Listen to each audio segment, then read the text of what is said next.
হে আল্লাহ, আজ সন্ধ্যা পর্যন্ত আমি এই যুবকের উপরে খুশি ছিলাম, তুমিও এর উপরে খুশি হও। কোন যুবকের লাশ দাফন করার সময় রাসূলুল্লাহ সাল্লাল্লাহু আলাইহি ওয়াসাল্লাম এই দোয়া করেন? আব্দুল্লাহ জুল বিজাদাইন রাদিয়াল্লাহু তাআলা আনহু। ঐতিহ্যবাহী কুওয়াতুল ইসলাম মসজিদ কোথায় অবস্থিত? দিল্লি। কোন সূরায় নূহ আলাইহি ওয়াসাল্লাম এর যুগে প্লাবন ও শাস্তির বিবরণ উভয়টিই রয়েছে? সূরা হুদ। আর সে তাদের উভয়ের কাছে শপথ করে বলল, নিশ্চয় আমি তোমাদের শুভাকাঙ্ক্ষীদের একজন।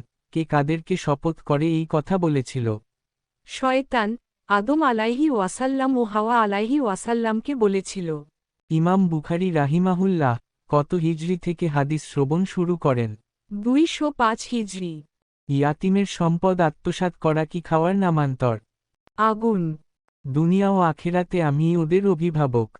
কাদের উদ্দেশ্যে রাসূলুল্লাহ সাল্লাল্লাহু আলাইহি ওয়াসাল্লাম এ কথা বলেছিলেন? জাফর রাদিয়াল্লাহু তাআলা আনহু এর সন্তানদের।